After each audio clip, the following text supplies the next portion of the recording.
গত ২ দিন ধরে আমি ডাবের ব্যবসা করছি। কেন, কি কারণে সেটা চলুন এই ভিডিওতে বিস্তারিত বলবো। ভিডিওটা সম্পূর্ণ দেখবেন। মৌমাছিরা চাক বাঁধার আর জায়গা পায়নি। চাক বাঁধছে একেবারে ডাবের ভিতরে। ঠিক আছে? সকালবেলা ডাব পাড়তে আসছি। আর ২ দিন ধরে তো আমি ডাবের ব্যবসায়ী। তো আজকে ১ম দিন। তো মৌমাছি বাসা করছে ডাবের ভিতরে। আমি তো দেখে ভয় পাইছি।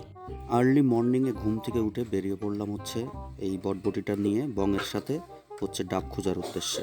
এখানে কিন্তু আসলে ডাব খুঁজতে হলে যাওয়া লাগবে প্রত্যন্ত যেসব গ্রামাঞ্চল আছে গ্রামের ভিতরে। তো আমরা দুইজন সকাল সকাল রওনা দিলাম। মূলত আমি ডাবের ব্যবসা অ্যাকচুয়ালি করতেছি না। মূলত আমার এক্সপেরিমেন্ট করা দরকার ছিল আর কি। কারণ আমার এই যে বং আছে, বং মূলত গ্রাম থেকে ডাব সংগ্রহ করার পরে এই জিনিসগুলো বিক্রি করে। তো আমি চাইছিলাম যে তার সাথে একদিন যাব বা ২ দিন যাব, প্ল্যান করছি। তো সকাল সকাল চলে আসছি। আসার পরে ৩-৪ জায়গা ঘোরার পরে এক জায়গায় ডাব পাওয়া গেছে। তো বং সোজা গাছে উঠে গেছে আর দড়ি দিয়ে কিন্তু সে ডাব এইভাবে নামাইতেছে। আমার কাজ নিচে বসে থাকা, দড়ি দিয়ে সে যখন ডাব নামাবে দড়িটা খুলে দেওয়া। তো এইভাবে আমরা ডাব কালেকশন করছি এইখানে। তো হঠাৎ করে আমার মনে হলো যে একটা ডাব খাই। একটা ডাব কেটে আগে মেরে দিলাম সর্বপ্রথমে, নিজেকে হাইড্রেট রাখলাম। তো ডাবের ভিতরে কাহিনী ভাই, মৌমাছিতে চাক বাঁধছে। ঠিক আছে? আমি তো দেখে মানে অবাক। তো এই মৌমাছিগুলো কামড়ায় না, ওই যে বাংলাদেশে খুদে মৌমাছি আছে না, ওই মৌমাছি। তো আমারে বং বলতেছে কাছে যাইতে, বাট আমি দূর থেকে জুম করে ভিডিও করতেছি, কারণ ভয় লাগতেছে যদি ভাই কামড় দেয় দুই একটা। ছোটোবেলায় তো মৌমাছির কামড় খাইছি। তো তারপরেও সাহস করে আমি সামনে গেলাম। সামনে যাওয়ার পরে এটা নিলাম।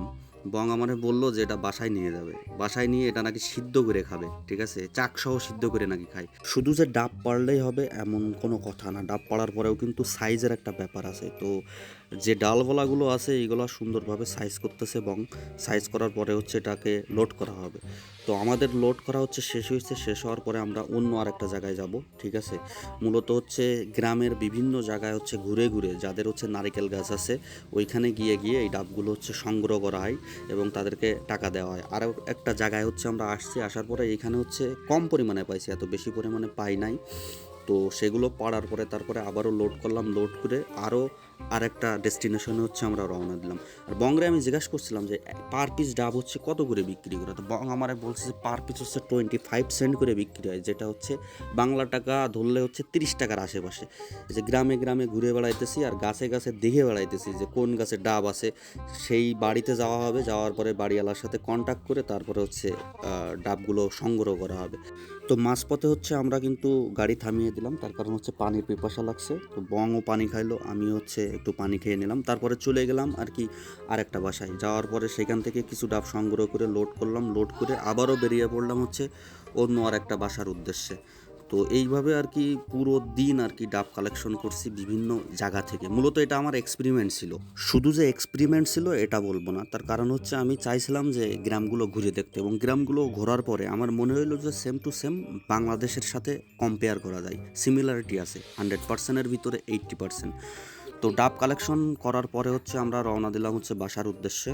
ঠিক আছে? রাস্তা দিয়ে আর কি যাইতেছি আর চারিপাশের প্রাকৃতিক সৌন্দর্য আমি উপভোগ করতেছি। ফাইনালি বাসায় চলে আসলাম। আমি কিন্তু মার্কেটে যাইনি বংয়ের সাথে, কারণ ডাবগুলো মার্কেটে গিয়ে ডেলিভারি করা লাগবে। বং আমারে বললো যে তুমি বাসায় থাকো, রেস্ট করো, আমি নিয়ে যাব। তো আজকে প্রথম দিন আমার শেষ। আগামীকালকে আবারও আমি বেরোবো এবং আবারও ভিডিও বানাবো। সত্যি বলতে একটা অন্যরকম এক্সপিরিয়েন্স আমার লাইফে।